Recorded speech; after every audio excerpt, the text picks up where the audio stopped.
fría y lluviosa de día jueves. Les damos la cordial bienvenida a las personas que se van uniendo a nuestra transmisión online en vivo. Estamos muy contentos de estar con ustedes, creemos que es un tema muy interesante y ya siendo las 4 de la tarde damos inicio oficial a nuestro tercer seminario online de este año, Evaluación en Pandemia, un desafío constante. Muy buenas tardes, como les decía, Grupo Educar saluda a las autoridades presentes del Ministerio de Educación, a los profesores, profesoras, directores y todas las personas reunidas esta tarde de hoy. Lo decía William Thomson Kelvin, un físico y matemático británico del siglo XIX, lo que no se mide no se puede mejorar. Una frase que cobra especial importancia hoy más que nunca, particularmente en el ámbito escolar y en pandemia. La evaluación y supervisión de nuestros alumnos significa la posibilidad de seguir mejorando y apoyándoles, porque si no sabemos cómo se han desempeñado, quiénes están más atrasados o quiénes quedaron rezagados en algunas materias, difícilmente les podremos ayudar. Por eso queremos abordar este tema en este seminario. Creemos que es importante reflexionar y conocer de primera fuente algunas novedades, por ejemplo, qué va a pasar con el CIMSE, cómo podemos enseñarles a nuestros alumnos que se autorregulen, ¿sirven las pruebas y mediciones externas? Todas estas preguntas vamos a contestarlas con cada uno de nuestros panelistas. Pero esta vez, a nombre del Grupo Educar, tenemos una persona que nos va a acompañar y nos va a dar la bienvenida. Él es Jaime Carvajal, él es coordinador de e-learning y capacitación de Grupo Educar. Adelante, Jaime, y danos unas palabras de bienvenida esta tarde. Muy buenas tardes a todas y todos, bienvenidos. Le damos la más cordial bienvenida a todos nuestros participantes en este seminario, en especial a Isabel Baeza y a Jocelyn Catalán. Y estamos muy contentos de poder acompañarles en este momento. Sabemos que han sido tiempos quizás complejos, pero esperamos que desde nuestra expertise, en este caso de Isabel y Jocelyn, poder entregar ciertas herramientas que les permitan a ustedes como docentes poder enfrentar estos momentos un poco de incertidumbre. Pero igualmente queremos darle herramientas que puedan permitir una evaluación más pertinente, más adecuada, más contextualizada con el momento y la situación en la que estamos. Así que bienvenidos a nombre del Grupo Educar. Estamos muy contentos de que nos estén acompañando en esta gran convocatoria, así que eso, bienvenidos y muchas gracias, Marcela. Gracias, Jaime, por tus palabras. Ahora entramos de lleno a nuestro seminario Evaluación en Pandemia, un desafío constante. Vamos a darle la palabra a Isabel Baeza. Ella es coordinadora de la Unidad de Currículum y Evaluación del Ministerio de Educación. Isabel, cuando nos ha acompañado en otras oportunidades, siempre dice, yo soy profesora. Eso es muy importante y creemos que porque ella ha trabajado en aula y conoce de primera fuente lo que allí sucede. Además ha sido fue directora del Colegio Eleodoro Mater Osa, y esta tarde nos acompaña a nombre del Ministerio de Educación. Ella nos va a contar qué va a suceder con la evaluación, por qué es tan importante, qué va a suceder con el CIMSE, y no sigo más, dejo a Isabel. Muchas gracias por acompañarnos esta tarde y muy bienvenida. Muchas gracias, Marcela, tú tienes toda la razón. Yo, más que coordinadora nacional de la Unidad de Currículum y Evaluación, soy profesora de matemática y física y muy orgullosa de serlo. A mí lo que más me gusta es hacer clases. Voy a compartir pantalla con ustedes y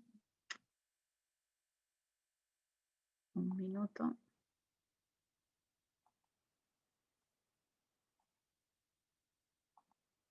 Ya, ¿se ve bien? Perfecto. Ya. Evaluación en pandemia, un desafío constante. Primero vamos a hablar un poco de la priorización curricular. La priorización curricular nos habla de cuáles son los objetivos prioritarios que debemos enseñar como base para diseñar estas rutas de aprendizaje.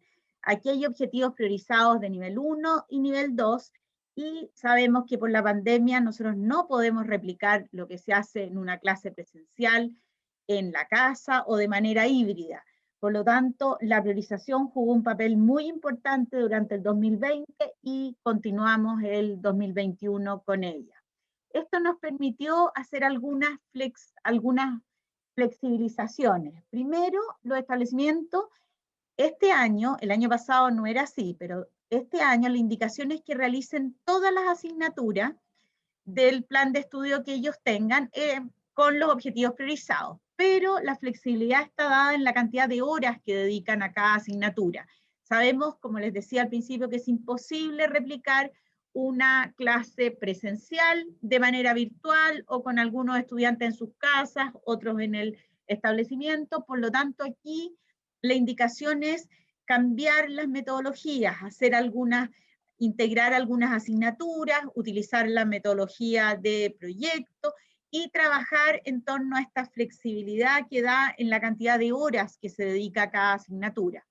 Y el decreto 67, que es con lo que tenemos que evaluar finalmente a todos los estudiantes para la promoción, no exige solamente una calificación por cada asignatura. Por lo tanto, no exige poner miles de calificaciones, sino que una por cada asignatura. Eso nos da la flexibilidad suficiente para nosotros ir haciendo las adecuaciones que necesite cada establecimiento. Las evidencias nos permiten diagnosticar para responder la gran interrogante de dónde se encuentran nuestros estudiantes. Podemos interpretar la evidencia a partir de las progresiones de los objetivos de aprendizaje y sabemos que tenemos una diversidad de estudiantes. Algunos estudiantes pueden conectarse, otros no, otros aprendieron durante el año 2020, algunos les costó mucho, algunos tenían ayuda de sus padres o de algunos tutores, otros no tenían esas ayudas. Por lo tanto, hay que trabajar en grupos chicos, pero atendiendo esta diversidad de estudiantes que tenemos en la sala de clase. Diagnosticar. Aquí la indicación era hacer el diagnóstico integral de la agencia. Algunos pueden haber hecho este diagnóstico y otros pueden haber levantado evidencias de qué pasa con sus estudiantes en cuanto a la situación socioemocional, en cuanto a qué aprendieron durante el año 2020 en lenguaje y matemática o en algunas otras asignaturas, para desde aquí empezar a avanzar en cuanto al aprendizaje de este año. Es muy importante verificar el logro de los aprendizajes, utilizar esta evaluación para ir creando las rutas de aprendizaje y cómo voy avanzando y monitoreando a mis estudiantes. Nosotros tenemos una infografía en nuestra página que habla de la evaluación para el aprendizaje en torno al decreto 67. Nos habla de estrategias de evaluación, de una comunicación constante, una retroalimentación y el uso pedagógico de la información. A raíz de la pandemia y el decreto 67 ya lo tenía en uno de sus focos, aparece esta evaluación formativa que siempre ha estado presente, pero cobra especial importancia durante el año 2020, durante este año, y va a continuar. ¿Qué se entiende por evaluación formativa? La evaluación formativa en la medida en que las evidencias de los desempeños de los estudiantes nos van dando una pauta, nos dicen qué está sucediendo con nuestros estudiantes y nos permiten ir tomando algunas decisiones. ¿Cómo avanzamos en la implementación de la evaluación formativa? Primero tenemos que contextualizar, saber cuál es la realidad de los estudiantes, comunicar los criterios, progresos y logros de estas evaluaciones, tanto a los estudiantes como los apoderados. Los estudiantes deben saber cómo van a ser evaluados y los apoderados también podrían acceder a ver rúbricas o saber cómo van a ser evaluados sus hijos. Y la comunicación entre los diversos actores de este sistema educativo es muy importante. Tenemos distintas maneras de comunicarnos. Puede ser por teléfono, WhatsApp, por correo. Hay muchas maneras que nos podemos comunicar. Hay un ciclo de la evaluación formativa que primero nos dice explicitar y aclarar las metas de aprendizaje. Los estudiantes tienen que saber hacia dónde se dirigen, qué se espera de ellos. Podemos los docentes recolectar esta evidencia, interpretarla y retroalimentar a los estudiantes. Primero, explicitando las metas, tenemos que aclarar hacia dónde se dirigen, qué queremos que ellos aprendan. No basta con solo leer el objetivo, sino que tenemos que asegurarnos que nuestros estudiantes entiendan qué se espera de ellos. ¿Cuáles son las metas? Estas actúan como un anclaje para luego realizar una retroalimentación, que puede ser una coevaluación o una autoevaluación. Explicitar y aclarar las metas, hacer una pregunta sobre las metas, identificar necesidades, utilizar una rúbrica. Puedo aplicar distintas estrategias, hacer una pregunta, identificar las necesidades, o trabajar directamente con rúbricas. Luego, recolectar evidencia. Estas actividades tienen que estar alineadas a la meta de aprendizaje. Tengo que considerar una variedad de niveles de logro, no solo preguntar conceptos básicos, sino que también un poco más complejos, darle muchas oportunidades a los estudiantes para que ellos nos demuestren que van aprendiendo, que van avanzando. Aquí ellos mismos pueden ir autorregulándose, evaluándose para ver cómo van avanzando. Diseñar y realizar estrategias que me permitan evidenciar el aprendizaje. Aquí hay muchas estrategias que nos podrían servir.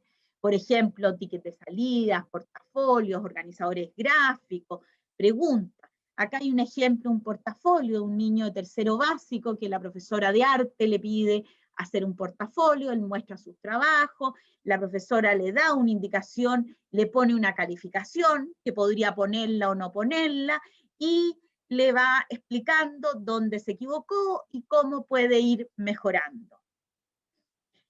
Diseñar y realizar actividades que permitan evidenciar este trabajo. Para esto también tenemos todos los textos de estudio que pueden apoyarnos, que tienen muchas indicaciones. Están los tickets de salida, están los organizadores gráficos, están los portafolios que nos pueden ayudar. También puedo aplicar estas estrategias con presentaciones orales, con preguntas que potencian el pensamiento, un pensamiento de buena calidad que me permite ser creativo, ser crítico, y también ver la parte metacognitiva, cómo lo estoy haciendo, cómo me está resultando. Preguntas que potencian este pensamiento. También puedo utilizar distintos medios, el Mentimeter, el Kahoot o los quiz. Todo esto me ayuda a trabajar y mirar cómo voy monitoreando este aprendizaje. Organizadores gráficos, distintos portafolios. ¿Cómo interpreto la información? Tengo que sistematizarla, analizar los procesos que van realizando los estudiantes. Retroalimentar a los estudiantes. Se sabe que en la medida que yo retroalimento, le explico dónde están sus errores y cómo puede ir avanzando, es la mejor manera de lograr metas altas y que ellos vayan ajustando su trabajo para ir logrando mejorar cada vez más lo que están realizando. Retroalimentar a los estudiantes es un doble aprendizaje, porque le permite a ellos mirar cómo está siendo realizado su trabajo. Nosotros tenemos una infografía en nuestra página que habla de por qué retroalimentamos. Y aquí dice claramente, los estudiantes mejoran sus aprendizajes cuando saben oportunamente qué se espera de ellos, cómo van avanzando y dónde están sus errores para mejorarlo. Aquí hay un ciclo de la retroalimentación y hay ejemplos de cómo retroalimentar. Están las rúbricas, están los calendarios, la lista de chequeo, que todo esto me puede ayudar a ir mejorando mi aprendizaje. Los medios para retroalimentar puede ser en el transporte escolar, que yo le mande su texto anotado, qué hizo bien, qué hizo mal, qué le falta por mejorar. Puede ser un mensaje de WhatsApp, puede ser un correo, puede ser una llamada, una nota de voz, una foto, una visita presencial si no tengo a mi estudiante en la sala de clase. Si los tengo en la sala de clase es mucho más simple retroalimentar, pero aquí en esta pandemia nos hemos dado cuenta que tenemos que retroalimentar uno a uno porque van en distintos ritmos, de distinta manera. El trabajo del docente es arduo porque tiene que ir focalizándose en cada uno. También puedo hacerlo con señales, ir preguntando si entendieron, y en una pantalla donde los tengo a todos conectados, me hacen señales con las manos, donde me pueden ir contestando si van entendiendo o no, si están de acuerdo. También puede ser una lista de chequeo, preguntas metacognitivas, o preguntarles simplemente cómo me siento hoy. Hay un plan de evaluaciones que quiere saber qué está pasando a nivel nacional. Aquí están las evaluaciones CIMSE, que son las pruebas censales que nosotros presentamos, un plan de evaluaciones que fue aprobado desde el año 2021, que es hasta el 2026. ¿Qué significa esto? Esto significa que este es el plan de evaluaciones que nosotros tenemos del año 2021 al 2026, y nosotros planteamos para el año 2021 solo 4 evaluaciones censales a nivel nacional. 2 en cuarto básico de lectura y matemática, y 2 en segundo medio de lectura y matemática. Pero estas evaluaciones tienen un asterisco. ¿Qué significa esto? Esto significa que si las condiciones lo permiten, se va a hacer esta evaluación censal. Una evaluación sin consecuencias, que no va a ordenar a los establecimientos, que no pretende hacer competir a ningún establecimiento con otro, no pretende dar el resultado directo de qué está pasando, este está mejor, este está peor, sino que lo que quiere es ver qué está sucediendo con la lectura y la matemática en los cuartos básicos, qué brecha tan grande tenemos con respecto al año 2019, que fue la última vez que se tomó el CIMSE, ni siquiera 2018 diría, porque sabemos que hay una brecha grande, sabemos que hemos perdido muchos aprendizajes, tenemos que recuperar esos aprendizajes. Y la única manera de saber a nivel nacional cuán lejos estamos de la meta, o cuán lejos estamos de los aprendizajes que teníamos el año 2018 en un cuarto básico, es hacer un CIMSE de manera censal. Pero este CIMSE, repito, es sin consecuencia. No vamos a ordenar a los establecimientos. Y el año 2022, si las condiciones lo permiten, retomamos el plan de evaluaciones, que tendría una evaluación, un CIMSE en segundo básico, uno en cuarto básico, lectura y matemática, en sexto básico, lectura, escritura y matemática, en octavo, lectura y matemática, y en segundo medio, lectura, matemática y ciencias naturales. Y así sucesivamente avanzamos a lo largo de los años con 11 evaluaciones a nivel nacional. Esto nos permite no avanzar a ciegas, saber a qué establecimientos tenemos que darle más apoyo, porque están más atrasados, porque necesitan un apoyo especial. También tenemos un plan de estudios muestrales, donde nos focalizamos en algunas asignaturas o algunos conocimientos que no podemos medir de manera censal. Aquí está la educación física, que va a ser medida el año 2023, tenemos que saber qué ha pasado con esta pandemia y con nuestros estudiantes. En tercero medio, una evaluación de inglés, una de formación ciudadana. En cuarto medio, competencias genéricas TP, el año 2022 y el 2025. Y educación de adultos, si logramos el 2025. Esta es una evaluación más focalizada, un estudio muestral que nos permite orientar la política pública y saber cómo seguimos avanzando.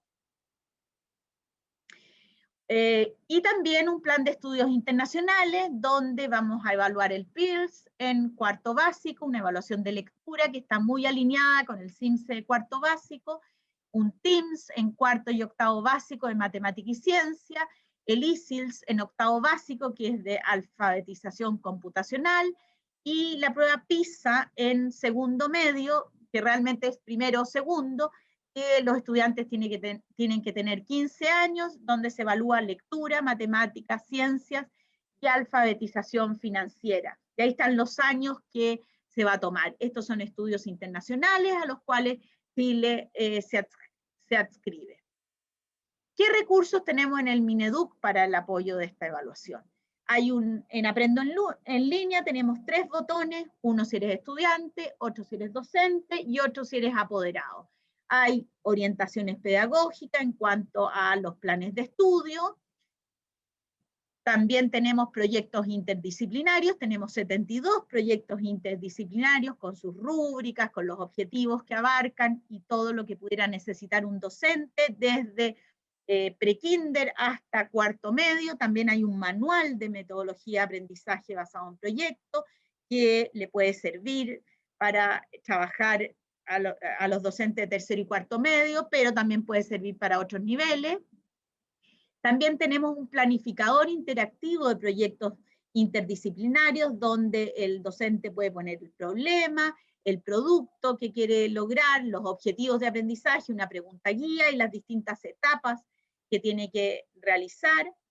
También tenemos un botón que se llama Arma tu evaluación, donde hay 6.520 ítems en lenguaje, matemáticas, ciencias naturales, historia, geografía y ciencias sociales, donde cada docente puede armar su evaluación de acuerdo a los objetivos que elija. Por cada objetivo priorizado, al menos hay 3 ítems que permiten evaluar ese objetivo.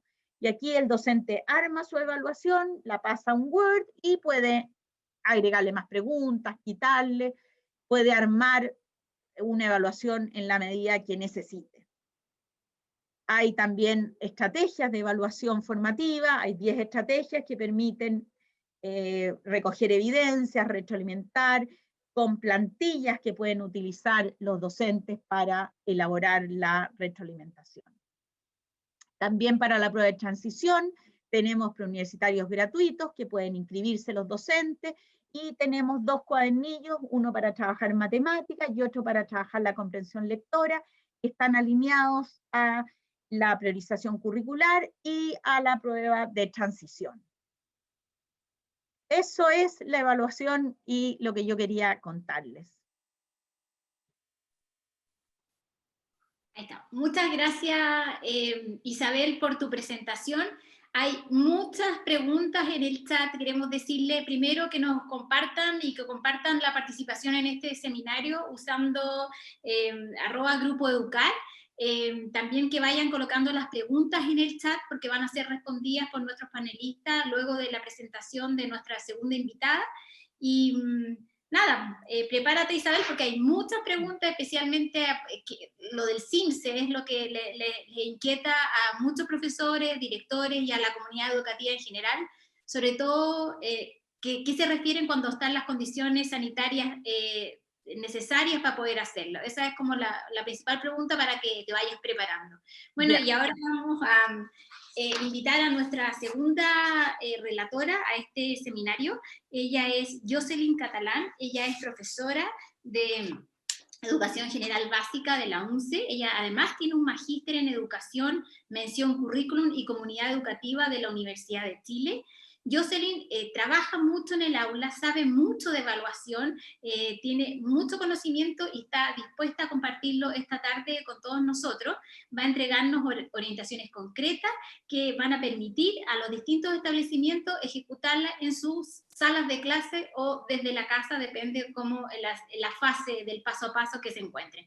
Bueno, bienvenida Jocelyn, muchas gracias por compartir con esta tarde con nosotros. Disculpa, Marce, antes de pasar, perdona, quería preguntarle a Isabel si es que la presentación va a estar disponible para poder compartirla en la página, etcétera. Ya, eso, para que sepan los asistentes. Gracias. Yo te la mando. Muy buena pregunta, muchas gracias. Y queremos aprovechar de saludar a la Vero, ella es nuestra Community Manager y hoy día está de cumpleaños, por si quieren mandarle felicitaciones a través del chat. Bueno, Jocelyn, adelante y muy bienvenida. Muchas gracias, Marcela. Voy a compartir pantalla. Ahí está. Bien, vamos a comenzar entonces con esta charla hoy. Como les comentó Marcela, yo trabajo principalmente como asesora educativa. Estoy trabajando también como ustedes a distancia. También ha sido un desafío para mí y creo que la evaluación sin duda siempre es un tema muy relevante porque es un motor de aprendizaje, sobre todo desde la concepción que hoy día tenemos de la evaluación. Quiero empezar primero preguntándoles cómo están hoy. Quisiera que me respondieran a través del chat, se ubiquen aquí con uno de estos emojis que están en pantalla, el número, y por chat me vayan indicando cómo se sienten hoy día. ¿Cuál de estos emojis los representa? Voy a dar un minutito para que alcancen a llegar más respuestas. Veo que se está moviendo el chat, bien. Están participando. Voy a ir revisando, 4, 7. Está bien variado, al parecer. Sí, está bien diverso aquí las emociones, los sentimientos, cómo se encuentran. Hartos 1, 7 también cansados, me imagino. 9, que es como contento, emocionado también. 7, 4, esto es como sorprendido. 6 también, 6 estupendo, me parece muy bien. Ahora estamos comenzando, además, un fin de semana largo. Yo sé que ha sido una temporada intensa este inicio de año, tal cual lo fue el año pasado, así que es merecido también tener un día más extra para poder descansar. 9, 1, 1, 6, 4, 4, 8, eso es impactado. ¿Estarán impactados con la información de las pruebas estandarizadas o por otro aspecto? 5, 3, bien. Acá nos dice alguien que usa la misma estrategia con sus alumnos. Perfecto, me parece muy bien. Y esta estrategia es una estrategia de evaluación formativa que nos permite conocer el estado anímico tan importante en esta época compleja que estamos viviendo y irregular. Por lo tanto, es importante establecer cómo está el ámbito socioemocional de los estudiantes y aplicar aquí con una pequeña estrategia muy sencilla y rápida de implementar, haciendo un uso efectivo del chat directivo, podríamos nosotros ir revisando cómo se encuentra el estado anímico. Aquí somos muchas personas, no puedo hacer algo tan detallado, sin embargo, con una clase ya más chiquitita, podemos incluso abrir un pequeño espacio de diálogo también para comentar y focalizar en caso que veamos que hay alguna situación compleja, entendiendo que estamos viviendo escenarios tanto a nivel económico como sanitario, difíciles para la familia de los estudiantes. Bien, veo que entonces que está bien diverso el ambiente. Esto me permite a mí como docente, en este caso como panelista que estoy presentando, también tomar ciertos ajustes respecto al proceder de esta charla. ¿Ya? Bien, muchas gracias por su participación. Pueden seguir participando y dejando sus preguntas. Después Marcela y Jaime nos van a permitir recoger y seleccionar algunas preguntas para contestarlas. Hoy día tengo planificado hablar 3 temas que se me pidieron y esta va a ser la ruta que quiero hoy día desarrollar. La primera es la evaluación a distancia y que es el tema contundente respecto al cual yo voy a exponer.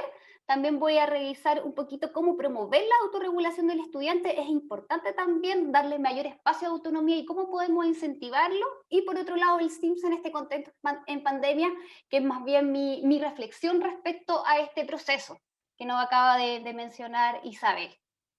Comencemos entonces con el primer tema de la evaluación a distancia. Acá quiero comenzar con esta pregunta. ¿Cómo nos sentimos cuando somos evaluados? Yo creo que acá podríamos nosotros retomar nuestros años escolares, ya sea de la enseñanza básica o media, también cuando estuvimos en la universidad, ¿cómo nos sentíamos? ¿Qué sentimiento en general nos recuerda haber sido evaluado? Cuando yo hago esta pregunta, suele aparecer sentimientos relacionados a la ansiedad, muchas veces al estrés también, angustia, porque claro, fuimos formados en donde la concepción de la evaluación era más bien punitiva y también certificadora de los aprendizajes, más asociado a la calificación y a la burocracia de poner notas. Sin embargo, esto ha ido cambiando afortunadamente y hoy día tenemos un decreto que nos invita a mirar la evaluación desde otra perspectiva y relevar su foco pedagógico y que debiese haber sido así siempre. Entendamos que en la medida que nosotros podamos evaluar los aprendizajes de los estudiantes, no necesariamente asociado a una calificación, podemos ir mejorando el proceso de enseñanza-aprendizaje. Por lo tanto, es muy importante que nosotros ahora podamos conocer el decreto 67 que comenzó la implementación el año pasado. A pesar de que se promulgó en el año 2018, este decreto recién se comenzó a implementar formalmente el año pasado, porque anterior a esto estaba en marcha blanca. Y el año pasado fue un año complejo. No se pudo tal vez trabajar con la suficiente consistencia. Es importante entender este marco normativo que hoy día rige el proceso evaluativo y que es tan flexible. Yo creo que beneficia mucho que haya estado este decreto, por ejemplo. Ya no tenemos esta usanza que había de tener que calificar con cierto número de notas que estaba asociado a la cantidad de horas, que a pesar que no era algo normativo, era más bien una práctica instalada en la escuela chilena.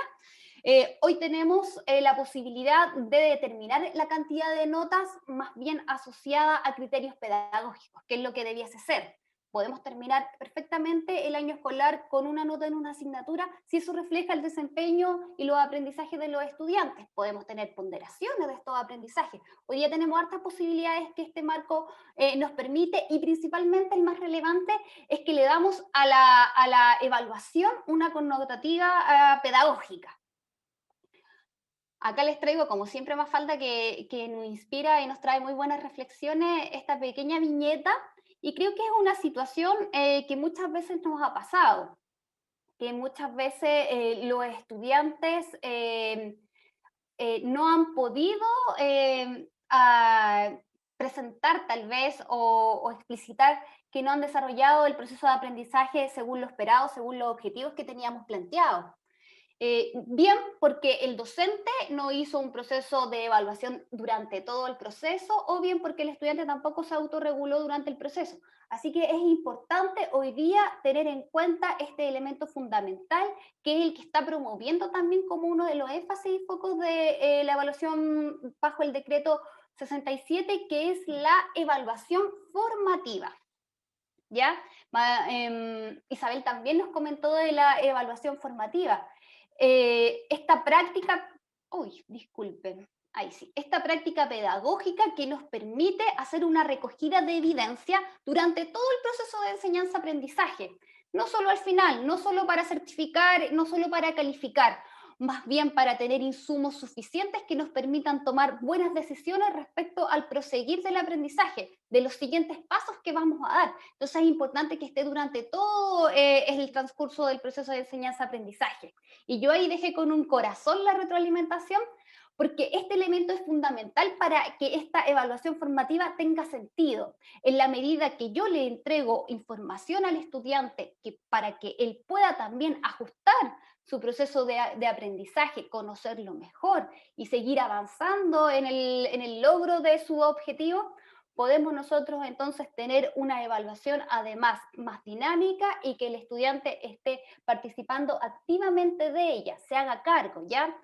Es muy importante esta práctica y más ratito la voy a volver a retomar, pero quería mencionarla porque en verdad este es el elemento esencial que nosotros debemos considerar para tener una buena práctica de evaluación formativa, la retroalimentación. Y a la vez, también recordar que la evaluación formativa no solamente entrega información para el estudiante. Yo recojo evidencia respecto a cómo es el desempeño del estudiante, pero además esta información me sirve a mí como docente también para ajustar mis prácticas pedagógicas en función del avance del aprendizaje de los estudiantes. Es bidimensional. Eso quiere decir que le sirve al docente para ajustar sus prácticas y al estudiante también para ajustar su proceso de aprendizaje.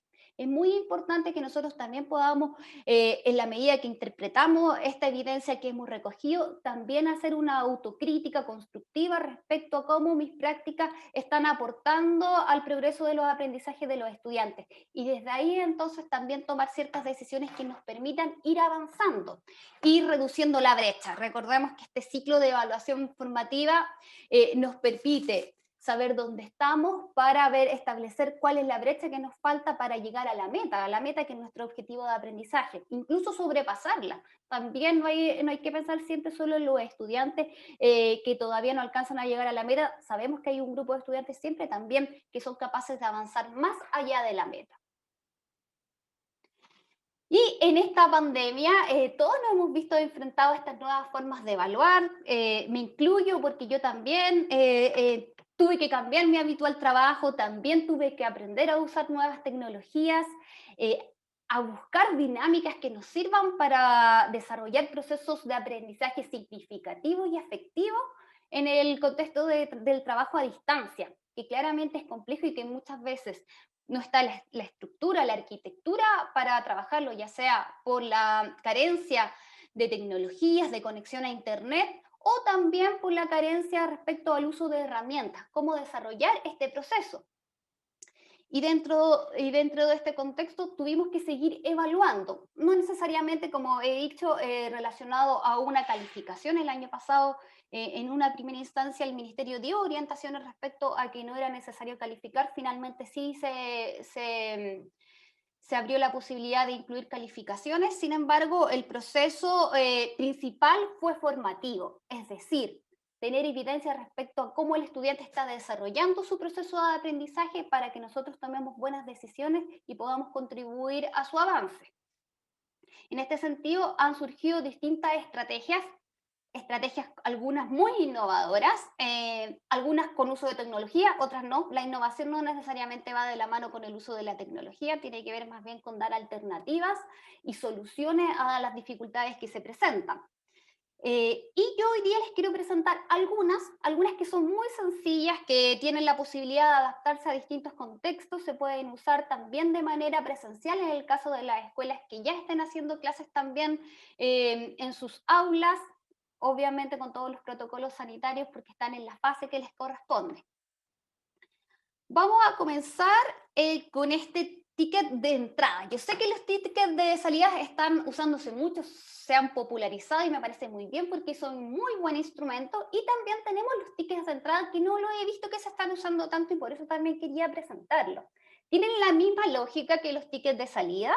Se presentan algunas preguntas claves que nos permiten recoger evidencia.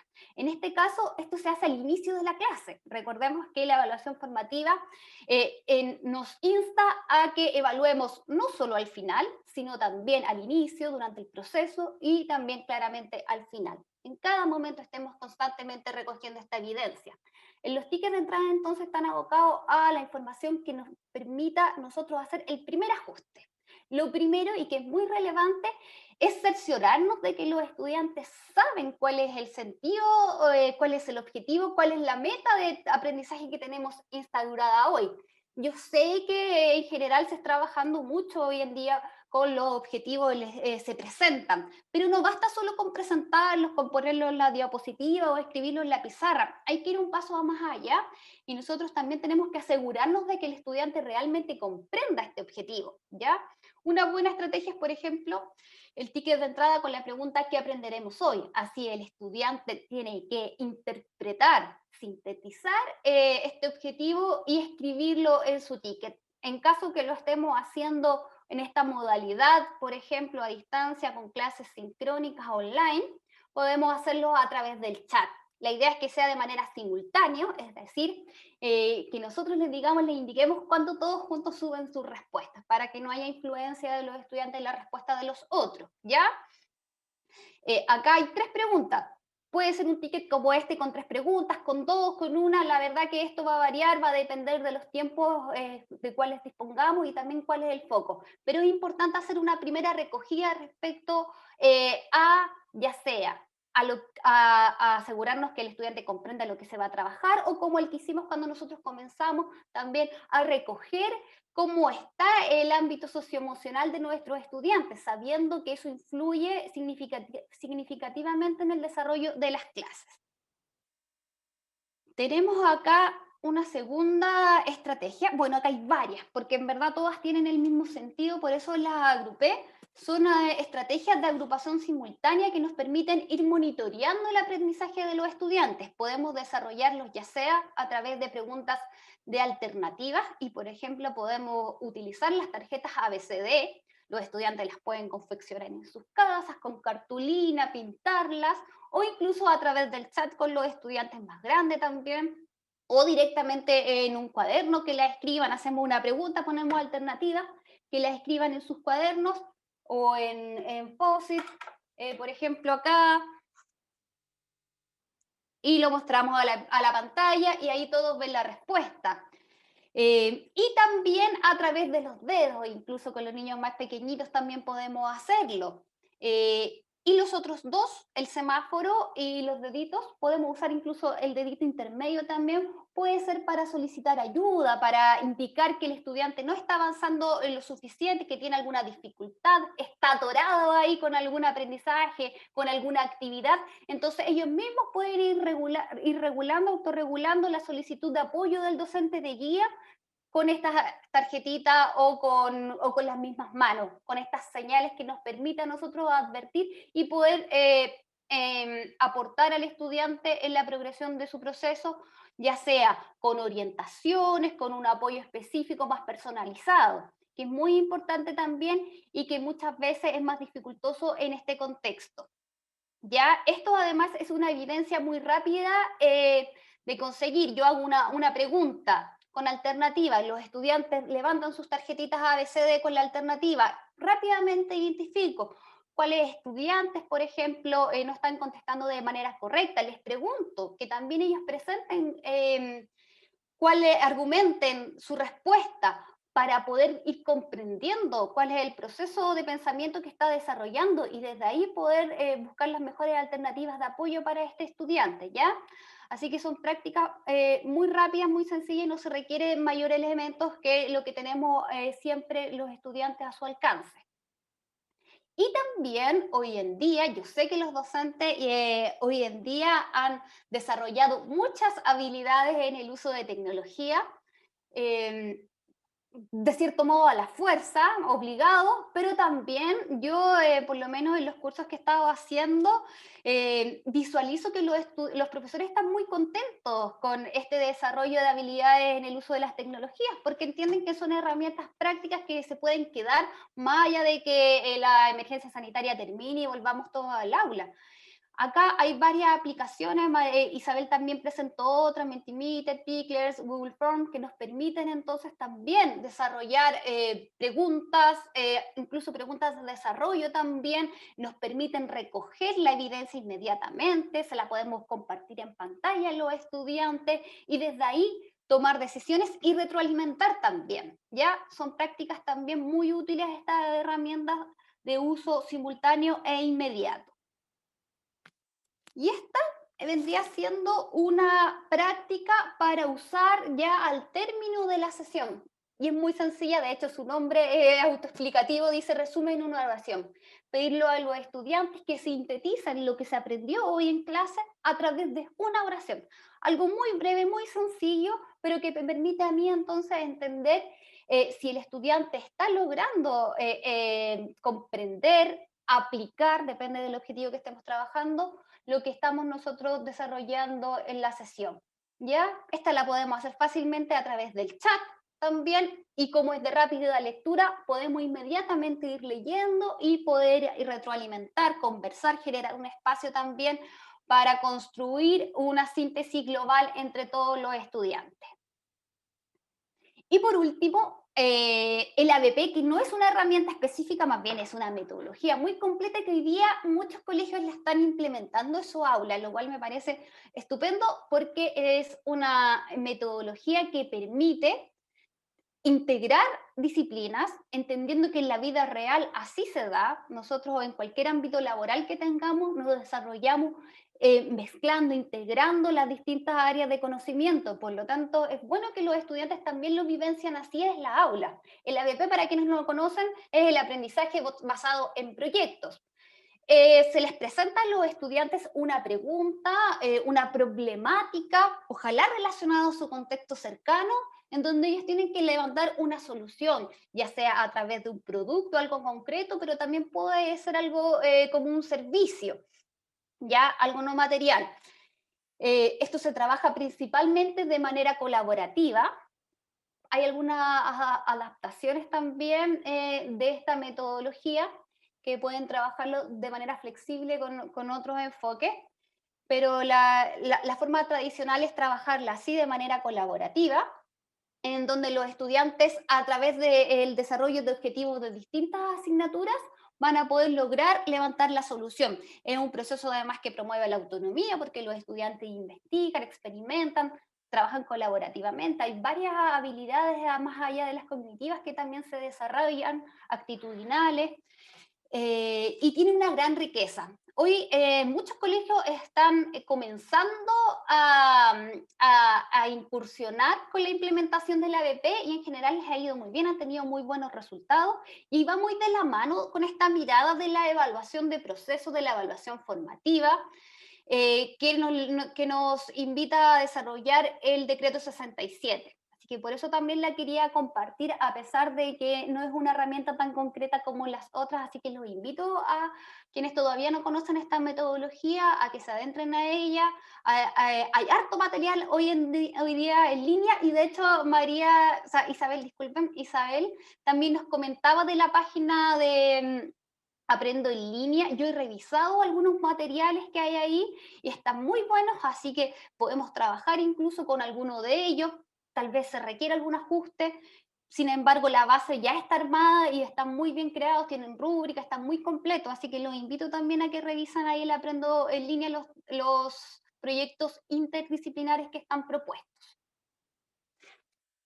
Estas serían entonces algunas prácticas que quería compartir de evaluación formativa en contexto de clases sincrónicas, online. Pero también tenemos acá entonces las clases asincrónicas, que es mucho más dificultoso. Aquí los estudiantes están desarrollando aprendizajes de otro modo, que es muy difícil además reconocer cuál es su trayectoria, cuál es su ruta de pensamiento que están desarrollando. Yo acá no tengo ninguna receta ni una fórmula mágica porque no existe. Acá son procesos muy personalizados que hay que hacer con los estudiantes, pero una alternativa que también se está hoy día utilizando son las guías de autoaprendizaje, que tienen que tener una estructura bien clara respecto a incluir una primera parte en donde se logre motivar y presentar la parte más conceptual de lo que se va a trabajar. Posteriormente, una parte de aplicación y reflexión respecto a la integración de estos conocimientos contenidos con las habilidades que se quieren desarrollar.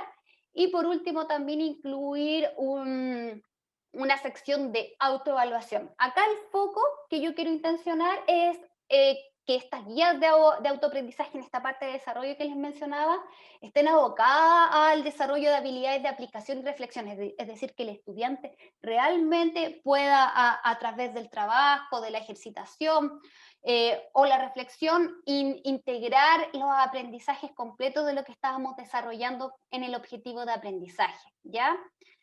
Eso sería como una instrucción más general. Y también otra manera de recoger evidencia son a través de las tareas de desempeño, que también se están haciendo mucho en esta pandemia.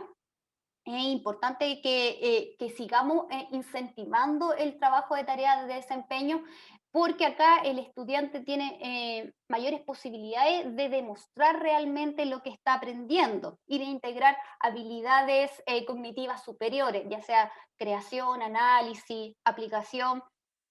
Por lo tanto, son muy recomendadas. Tareas de desempeño desde los portafolios, como lo vimos con María Isabel, bitácoras de aprendizaje, proyectos de tecnología, mini proyectos interdisciplinarios también podemos hacer, tal vez no una estructura propiamente tal de ABP, pero sí comenzar a intencionar el trabajo tal vez de 2 asignaturas en un pequeño proyecto, trabajos de investigación, experimentos, obviamente sencillos, adecuados a la edad y al contexto que tienen los estudiantes, con material que también ellos puedan tener en sus casas, que no sea algo complicado de ejecutar. El diseño también, tal vez de algún servicio, una campaña publicitaria. Hay muchas posibilidades acá. La verdad que acá es tan flexible y abierto de acuerdo a lo que ustedes requieran y su imaginación les dé para buscar alternativas, ¿ya? Acá, ¿cómo podríamos evaluar esto? Entendiendo que los estudiantes están en sus casas y no tienen posibilidades de conexión a Internet, podría ser a través de videos, que graben videos de la ejecución de estas tareas de desempeño, y sabemos que hay redes sociales abiertas y se pueden cargar pequeños videos que nos envíen como evidencia, o también ya si es un portafolio, por ejemplo, una bitácora, eso lo podemos pedir que en algún momento cuando se vaya a retirar el material en la escuela se pueda hacer la entrega y desde ahí revisarlo. La idea es que esto estén apoyado de una rúbrica que permita guiar al estudiante también en su trabajo, ¿ya? Y nos permita entonces evaluar de mejor forma el desempeño de ellos. Yo les tengo acá una propuesta, esta es una propuesta que les quiero hacer.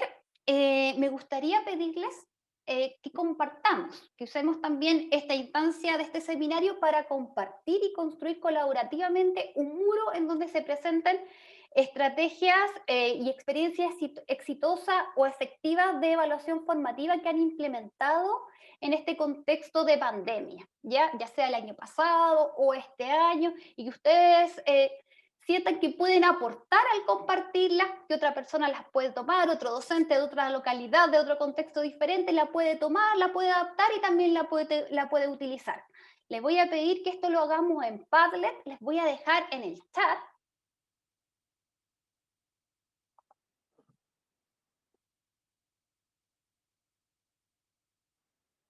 Ahí está.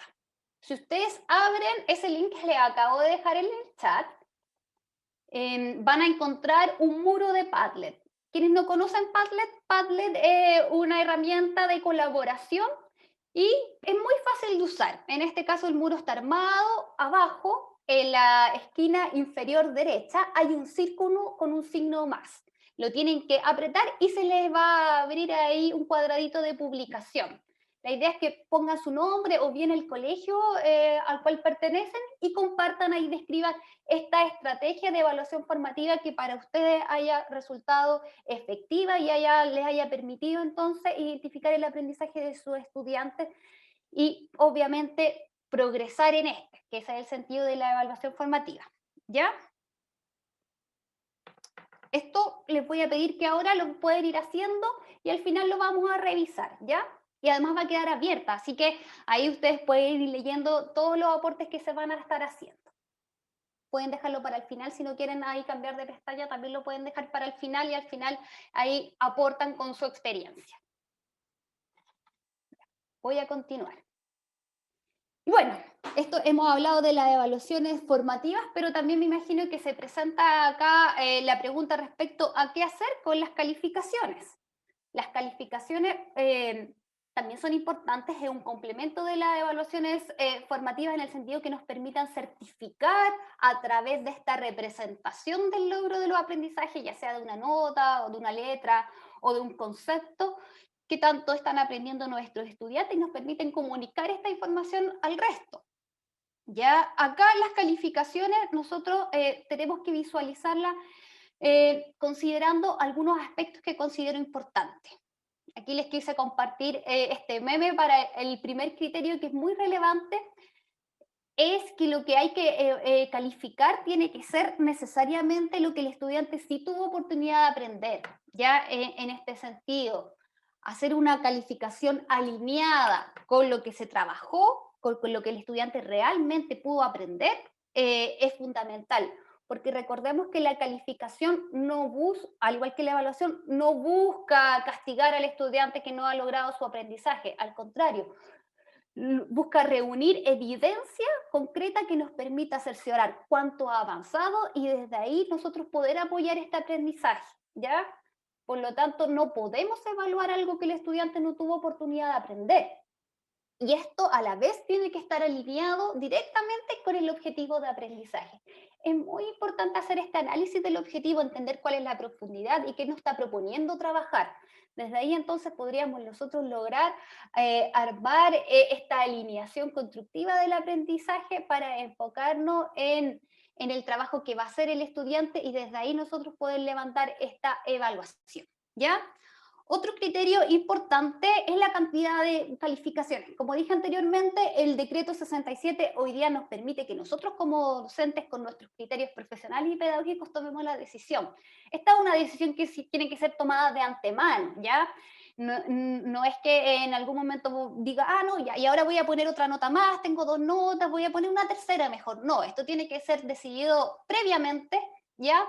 Visualizando este objetivo que nosotros tenemos planteado de aprendizaje y desde ahí tomar la decisión bajo criterios pedagógicos. ¿Cuántas calificaciones? ¿Vamos a tener muchos momentos evaluativos de evaluación formativa? Sí, muchos. Pero ¿cuántas calificaciones? Estas calificaciones también pueden ser ponderadas, entendiendo que no necesariamente todas tienen la misma complejidad de desarrollo de habilidades, tal vez, no todas tienen el mismo desarrollo temporal, entonces es importante que podamos hacer esta diferenciación y entendamos que el decreto 67 nos permita esta toma de decisiones. A mí me parece muy acertado estas posibilidades que ha abierto el decreto 67. Y por último, todo esto informarlo previamente, ¿ya? Es muy relevante y también es parte de la normativa del decreto 67, informar a los estudiantes y a sus familias respecto a cómo se va a desarrollar las calificaciones, ¿ya? Así que es importante que esto lo comuniquemos oportunamente y de manera asertiva, es decir, que también logremos que se entienda cuál es el sentido de estos procesos de evaluación y calificación, porque es importante que los estudiantes y sus familias también estén alineados con esta nueva mirada, y creo que ahí falta un poquito de difusión, ¿ya? Es importante que también puedan aportar en esta construcción de la evaluación con un foco pedagógico. Les quiero dejar esta frase para reflexión de ustedes. Ya lo quiero dejar ahí para que ustedes lo lean también y lo puedan reflexionar. Tal vez no están de acuerdo, tal vez sí, pero me parece interesante este planteamiento que hace Neu San Martín y que dice: dime qué evalúas y te diré qué y cómo enseñas, y qué y cómo tus alumnos aprenden, ¿ya? Que va vinculado respecto a... Finalmente lo que evaluamos suele ser lo que nosotros consideramos importante y le damos peso, y tiene mucha relación a cómo desarrollamos el proceso de enseñanza-aprendizaje. Hay una coherencia, hay una mirada ahí en común. Entonces, en la medida que también cambiemos nuestro enfoque de evaluación, esto va a repercutir también en cambiar las formas de enseñar.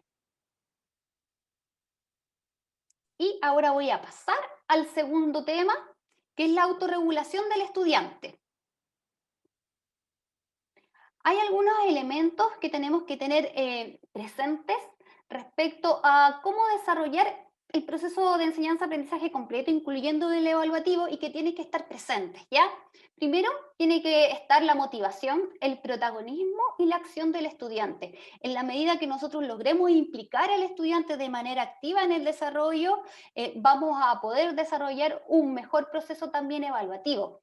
Por ejemplo, una evaluación, en el caso que estemos trabajando una pregunta de aplicación. Si nosotros presentamos esta pregunta en un escenario, de un contexto, de una situación cercana al estudiante, claramente desde ahí nosotros tenemos mejor oportunidad de que el estudiante participe más activamente de este proceso evaluativo, que se involucre, ¿ya? Y por lo tanto él va a poder demostrar mejor qué tanto aprendió, qué fue lo que aprendió, cómo lo aprendió, a diferencia de tal vez tenemos una evaluación que no es tan motivante para él. Desde ahí tal vez ya estamos estableciendo una barrera. Y también ojalá buscar procesos evaluativos que involucren al estudiante activamente en el hacer, ¿ya? Acá voy a retomar este elemento de la autorregulación, que también tiene que estar presente en la autorregulación, que es la retroalimentación. Lo mencioné que es el corazón de la evaluación formativa, porque hay diversos estudios que indican que es la estrategia pedagógica que tiene mayor impacto en los aprendizajes de los estudiantes. Por lo tanto, si nosotros como docentes queremos mejorar nuestras prácticas educativas, creo que una buena clave ahí para enfocarnos sería en mejorar en nuestras prácticas relacionadas a la retroalimentación, ¿ya?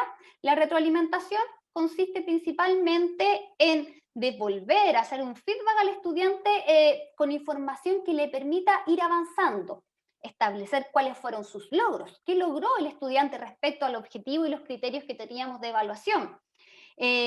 Y también cómo puede seguir progresando para ir acortando esta brecha que aún le queda para llegar al cumplimiento del objetivo, para que le permita al estudiante autorregular su proceso de aprendizaje. Para que la retroalimentación entonces sea efectiva, por un lado tenemos que decir exactamente cuáles fueron sus logros, también ojalá no darle la respuesta, ya no correcciones directas. La idea es que nosotros podamos darle la oportunidad a ellos, solo orientar podemos a través de preguntas, va a depender también, depende del estudiante. Hay estudiantes que necesitan tal vez orientaciones más directivas, y otros se le puede dar mayor posibilidades de que ellos solucionen la dificultad, pero ojalá siempre sea esa la mirada, ¿ya? Y ese es el objetivo, que podamos transitar con todos los estudiantes y llegar a ese nivel, que nosotros más bien los orientemos. ¿Ya? Y lo otro es muy importante que para que la retroalimentación sea efectiva, darle la oportunidad al estudiante que ocupe este insumo, esta información que estamos nosotros dándole a través de este feedback para tener una nueva oportunidad. ¿Qué quiero decir con esto? Por ejemplo, si tenemos un trabajo, pensemos en una tarea de desempeño, en una presentación oral. Una presentación oral, el estudiante tuvo ahí algunas dificultades con alguno de los criterios, por ejemplo, en su expresión oral. Yo le hago esta devolución, le indico, le doy también algunas orientaciones de cómo pueda mejorar y le puedo dar perfectamente una nueva oportunidad para presentar incorporando esta retroalimentación, ¿ya? Podemos hacer, por lo tanto, este proceso muy activo durante la evaluación formativa de proceso. Estar constantemente devolviendo esta información. No puedo yo solo recoger información para saber yo cómo están avanzando los estudiantes. Si yo a él no le hago la retroalimentación, el estudiante no va a poder estar participando activamente ni autorregular su proceso, ¿ya? Entonces es importante recoger esta evidencia y entregarle también entonces la retroalimentación al estudiante. En un trabajo escrito lo mismo, un cuento, tenían que escribir un cuento los estudiantes, con toda la estructura básica de un cuento. Tal vez algunos no lo lograron, tal vez el desenlace ahí quedó muy abierto o le faltaron la descripción de algunos personajes. Podemos entonces darle la alternativa posterior a esta corrección, que tiene que ir más allá de la corrección, de establecer qué está bueno y qué está malo, sino una retroalimentación con orientaciones claras de cómo puede mejorar su trabajo y el estudiante darle una segunda oportunidad, que vuelva a presentar en su trabajo. Recordemos que ese es el sentido de la evaluación, que el estudiante pueda mejorar su desempeño, ¿ya? No es castigar si no lo logró. Y acá les quiero mostrar un par de ejemplos. En este caso es un ejemplo de una evaluación, disculpen, de una retroalimentación oral. ¿Hay alguien disponible que me ayude a leerlo? Tal vez, Jaime, ¿me puedas ayudar? Que hagamos Sí, un ¿te lo diálogo. leo? No, hagamos como el diálogo. Ok. Ya, yo te voy a hacer la profesora y tú eres el estudiante el que está con él, ¿ya? Okay. El amarillo. Jorge, ¿me podrías decir cuál es la idea central del texto? La vida cotidiana de los incas. Esa era una parte, pero no la idea central. Lee nuevamente el texto, pero poniendo mucha más atención. En este ejemplo, los estudiantes tenían que leer, muchas gracias Jaime, tenían que leer un texto sobre el Imperio Inca, entonces la profesora le hace esa retroalimentación al estudiante. Esta retroalimentación le permite al estudiante realmente mejorar la dificultad que tuvo respecto a reconocer cuál es la idea central. Probablemente no porque finalmente, ¿qué le está dando? Una sugerencia muy general y le está diciendo que haga lo que ya hizo, ¿ya? Le está diciendo que lea nuevamente pero poniendo mucha más atención. Es difícil que el estudiante incluso lo haga, es muy probable que el estudiante ni siquiera lo vuelva a hacer, o bien que lo lea, pero que nuevamente no logre reconocer la idea central del texto. Acá hay una segunda alternativa. Te voy a pedir, Jaime, de nuevo que me ayudes, por favor. Sí, dale. Ahora, veamos la segunda situación. Jorge, ¿me podrías decir cuál es la idea central del texto? Habla sobre la vida cotidiana de los incas. Comprendiste una de las ideas, pero no la idea central. Recuerda que la idea central es el hilo conductor del texto, el gran tema que se trata.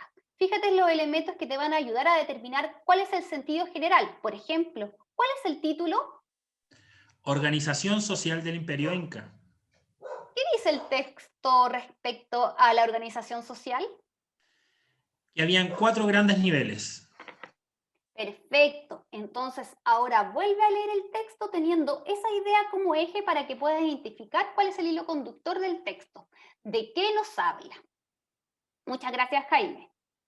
En este caso podremos ver entonces una diferencia, la sugerencia, acá ya hay una indicación mucho más útil para el estudiante, porque le dice dónde enfocar esta nueva lectura, por lo tanto el estudiante va a tener mejor oportunidad de realmente lograr identificar, en este caso, la idea central, que era la actividad solicitada.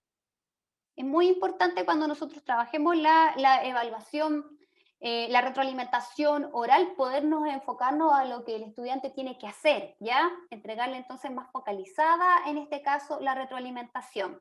Acá tengo un segundo caso, que es de una retroalimentación escrita, ¿ya? Acá son estudiantes de tercero básico, se estuvo hablando sobre Gabriela Mistral y se les pide a ellos que le escriban una carta, y acá lo que se va a evaluar es la estructura de la carta, ¿ya? Y esta es una corrección de un trabajo que le entregó una profesora a un estudiante. ¿Cómo se sentirían ustedes si, por ejemplo, recibieran esta corrección?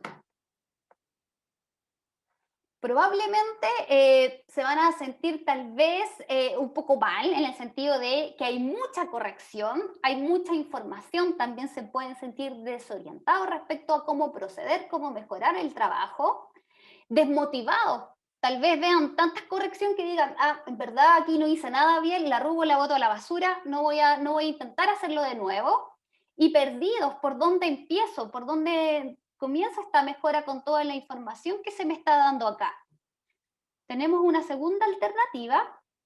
En este caso, nuevamente, acá hay una corrección, pero también hay una retroalimentación. Acá hay una invitación a través de esta corrección escrita que el estudiante pueda mejorar su trabajo. Primero, los tickets está claramente señalado qué hizo bien y están en función a lo que se le solicitó, al objetivo de la tarea.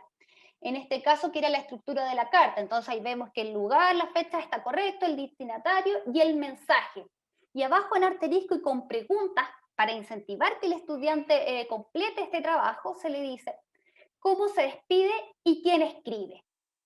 Las faltas de ortografía sí están corregidas, pero entendiendo que no era el objetivo principal de esta actividad, pero sí que es algo transversal, se corrige pero de una manera más sutil, se cambió el color y se dejó señalado también, pero de una manera no tan invasiva. Entonces el estudiante acá claramente sabe que logró todos los tickets, además con el concepto, con los elementos de la estructura, y aparte también con estas preguntas el estudiante podría mejorar este trabajo, hacerlo de nuevo y volver a presentarlo, ¿ya? Entonces acá la retroalimentación estaría cumpliendo con su finalidad, ¿ya? Autorregular el aprendizaje de los estudiantes y poder ir progresando en él.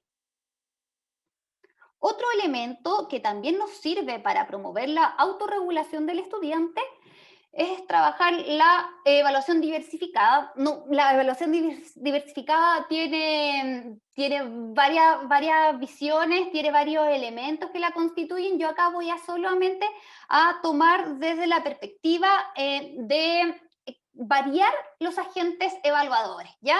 Jocelyn, sí. Disculpa, perdona, estamos más o menos en la hora, entonces para dejar un tiempo para preguntas, si es que pudiéramos avanzo rápido, termino súper rápido con lo que queda, lo siento. No te preocupes. Ya.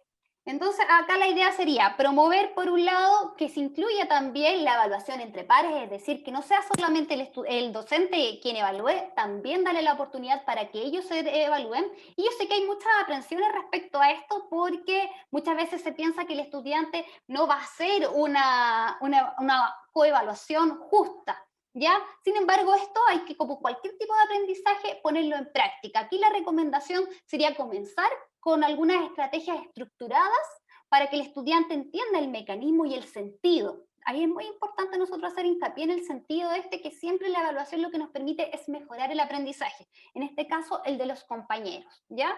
Ahí hay 3 ejemplos de estrategias. Y por otro lado, también promover la autoevaluación. En este sentido, que el estudiante sea capaz de desarrollar también metacognición respecto a su propio aprendizaje y, al igual que el anterior, darle ejemplos claros de estrategias concretas, comenzar con poquitos indicadores, no necesitamos tener una gran pauta evaluativa, comencemos con poquito, asegurarnos que el estudiante esté entendiendo acá si se van a usar algunos indicadores como esa lista de cotejo, ¿ya? Pero es importante incentivarlo desde los primeros niveles, desde los estudiantes con educación parvularia podemos comenzar con la autoevaluación y la evaluación entre pares. Y lo último, un aliado muy importante que es la rúbrica para la autorregulación. En la medida que nosotros al estudiante, por ejemplo, le entreguemos previamente una rúbrica que permita guiar su trabajo, esto le va a permitir a él desarrollar un mejor proceso, va a saber cuál es el estándar esperado de su trabajo, por lo tanto va a ser una buena guía y orientación, ¿ya? Por último, el último tema, que este es muy cortito, son solo 3 diapositivas. Acá la reflexión que quería hacer es que hay mucha atención respecto a la implementación de pruebas estandarizadas en el contexto que estamos hoy en día, entendiendo que es un contexto complicado y muchas veces se entiende que la incorporación de estas pruebas estandarizadas generan tensión, presión, tiempo también, una inversión de tiempo respecto, porque muchas escuelas optan por preparar a los estudiantes para lograr un buen resultado, y que son todas válidas y entendibles.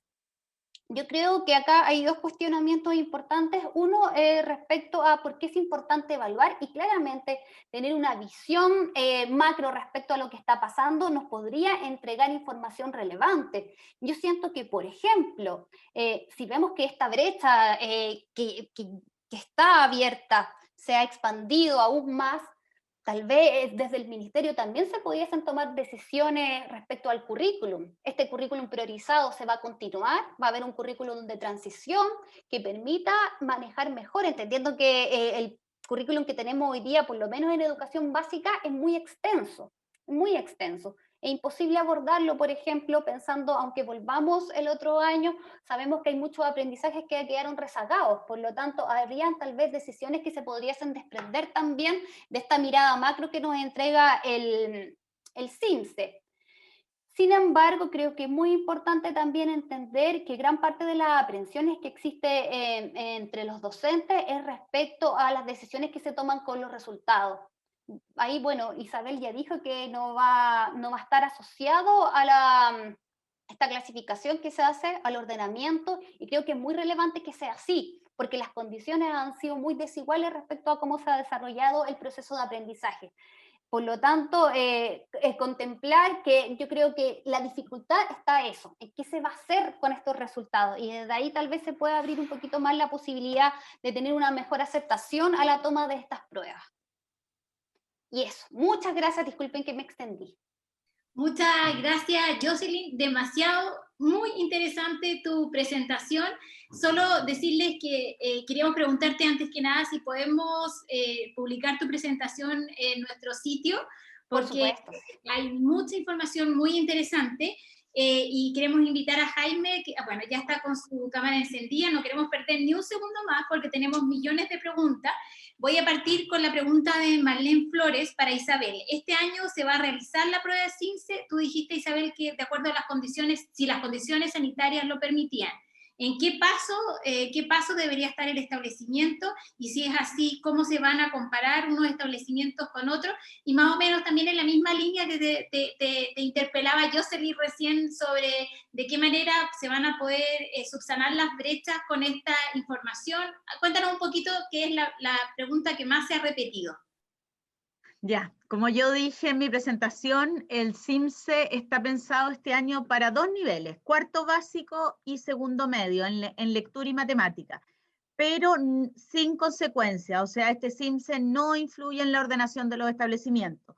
Si las condiciones lo permiten, si llegamos a agosto y nos damos cuenta que la mayoría de los establecimientos están abiertos, están existiendo clases presenciales, sí se puede tomar el CIMSE. Si nos damos cuenta que la pandemia sigue como está hasta ahora, la mayoría de los establecimientos, la mayoría de las comunas en fase 1 o fase 2, es muy difícil tomarlo, pero la idea es no estar a ciegas. Es importante tener información, saber cuánto tenemos que recuperar el aprendizaje el 2022, 2023, nos vamos a demorar, esto no va a ser tan rápido, porque hemos perdido muchos aprendizajes.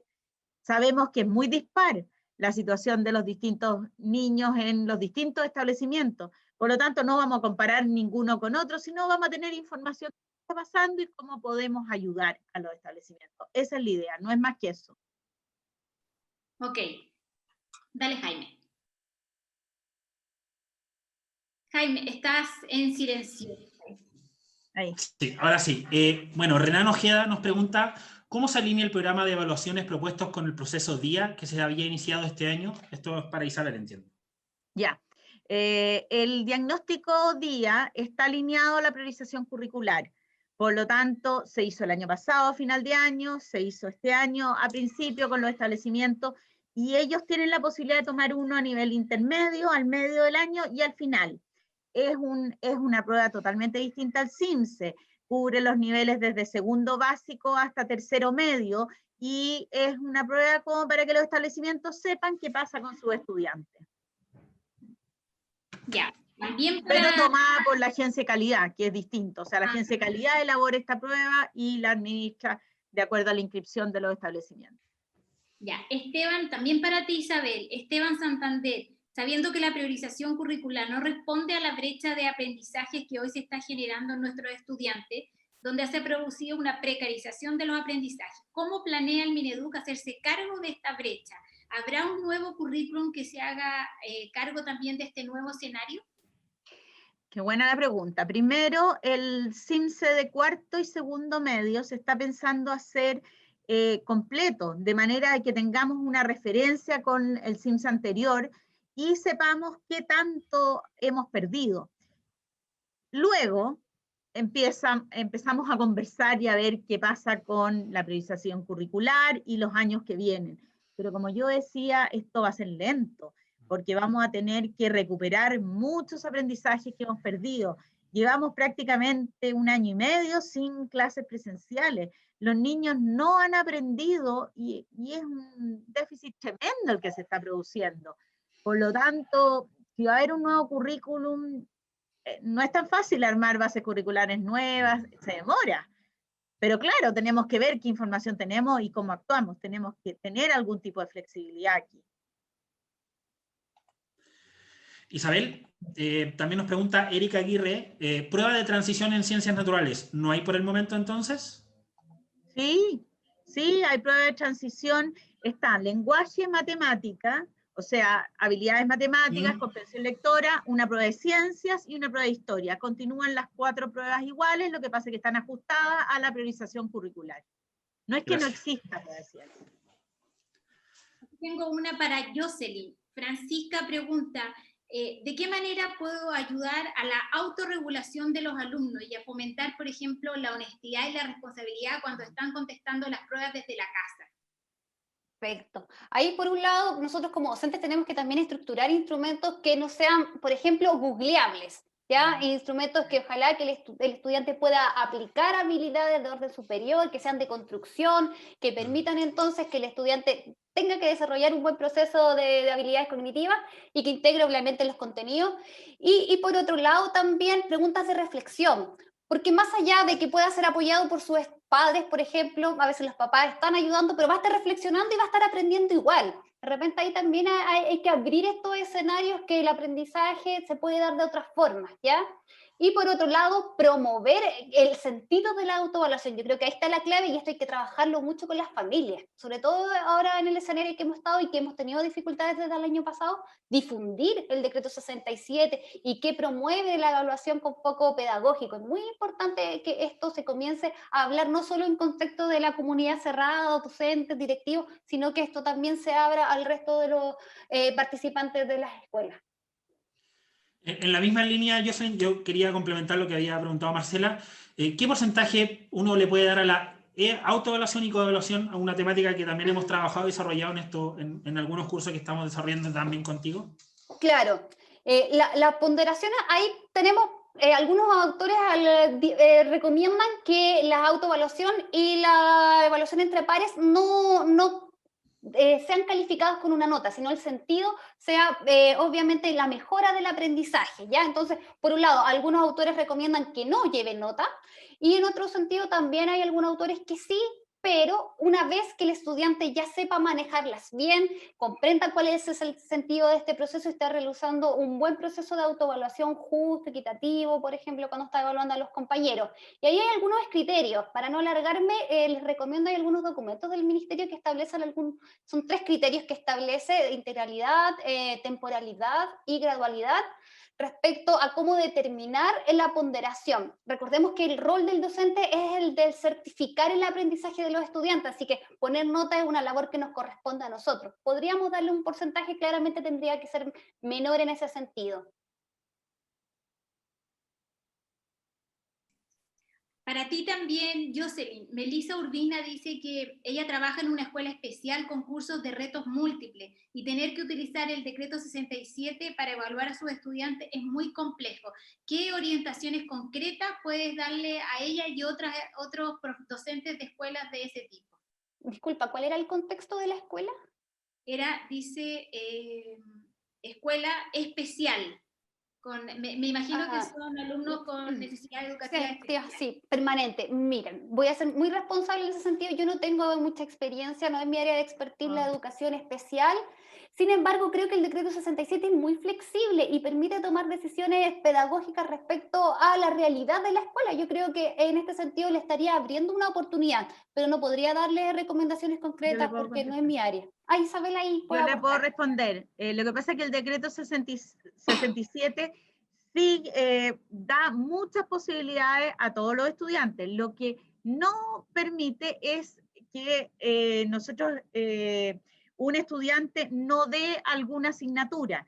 Le obliga a hacer todas las asignaturas, pero está todavía vigente el decreto 83, que es el de dar todas las adecuaciones que necesiten los estudiantes para lograr responder esa asignatura. Tiene que poner solo una nota por asignatura, por lo tanto puede evaluar con porcentajes, con logros, colores, lo que quiera durante el año. Y al final, como dice Jocelyn, certificar el aprendizaje, pero no está obligando a poner miles de calificaciones ni a evaluar de cierta manera. Él puede adecuar como estime conveniente. Así que ahí es muy amplio el decreto. Gracias. Jocelyn, para ti también, Pamela Leal nos pregunta, para las clases híbridas en primer ciclo, ¿qué actividades recomiendas para evaluar? Concretas, bajada al aula, si nos puede ayudar por ahí. En actividades primer híbridas. Ciclo. Primer híbridas. ciclo. Ya. Principalmente yo creo que ahí lo que se puede trabajar es en las clases online, actividades de desempeño directo, que los niños aprovechen eso como una experiencia de aprendizaje muy en la línea de lo que hace la educación parvularia y que se va perdiendo en el transcurso de los años escolares.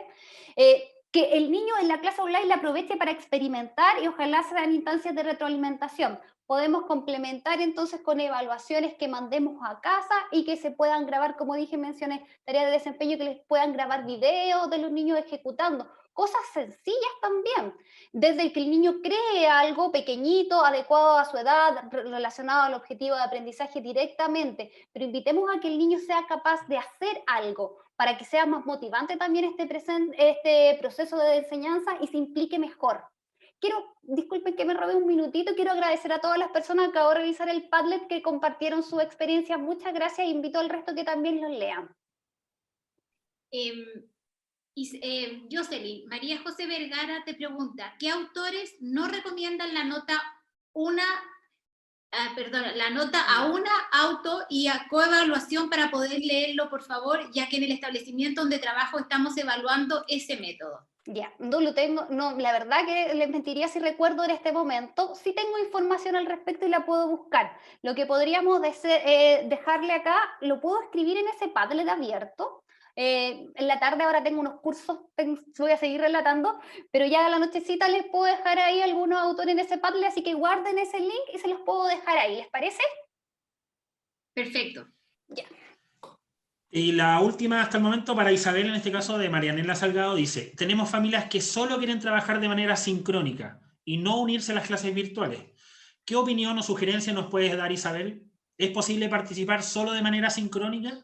O sea, mientras estemos en estas condiciones, lo importante es que aprendan, que logre el docente motivar a los niños, que estudien, que aprendan. Entonces, si no logra que las familias quieran llevar a los establecimientos, bueno, tenemos que motivarlos para quizá lograr convencer a esos padres, que se den cuenta la importancia de que los estudiantes se conecten con otros. El tema socioemocional no hay que dejarlo de lado. Yo creo que los niños no lo han pasado bien durante la pandemia. Yo hablaba de la prueba de educación física, una prueba muestral. Sabemos que los niños han engordado muchísimo en sus casas. Sabemos que estar conectados con una pantalla o no teniendo un horario regular también produce problemas en los niños. Entonces, yo trataría de convencer a como dé lugar a esos padres que se den cuenta que le están privando de la educación finalmente a sus hijos, pero de acuerdo a condiciones sanitarias que lo permitan. O sea, yo no digo que los manden si estamos en fase 1, porque no podemos. En fase 2 se abren los establecimientos y en la medida que tampoco tenga el papá una aprensión tremenda. O sea, ahí hay que ir regulando. Pero es importante el lugar, el colegio, que se encuentren con otros niños, que jueguen con otros niños. No solo porque es parte del aprendizaje. Nosotros queremos un aprendizaje integral. Y una cosa se me olvidó decir, me encantó la presentación de Jocelyn porque en el fondo estamos muy alineados en todo lo que ella dijo, pero ella dijo algo que es clave: mientras están evaluando, están aprendiendo. Por lo tanto, no le tengamos susto a la evaluación, ni tampoco a que los niños les encanta aprender. Los niños chicos son una esponja que quieren aprender todo. Entonces, tratemos de mandarlo al colegio en la medida que se pueda. Eso.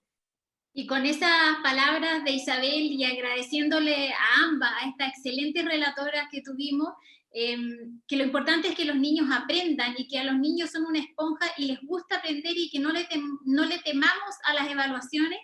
Queríamos cerrar este seminario, queríamos darles nuevamente las gracias a ambas, y que vamos a seguir realizando este tipo de encuentros porque justamente la misión del Grupo Educar es seguir apoyándolo y ayudarles a mejorar los aprendizajes de nuestros alumnos en las condiciones que nos encontremos. También recordarles que por favor contesten la encuesta porque es la única manera que nosotros tenemos como Grupo Educar de seguir mejorando para ustedes. Muchas gracias, les han llegado miles de felicitaciones a Isabel. Gracias Jocelyn, gracias por la disposición en este día jueves lluvioso, en vísperas de un festivo, de haberse tomado el tiempo de estar con nosotros y en definitiva remar todos para el mismo lado, el aprendizaje de nuestros alumnos. Muchas gracias y nos vemos en otra oportunidad. Gracias Jaime por acompañarnos, muy bienvenido, vas a seguir con nosotros, no te vamos a abandonar y saludos a todos y muy buenas tardes y buen fin de semana, descansen. Muchas gracias a todos.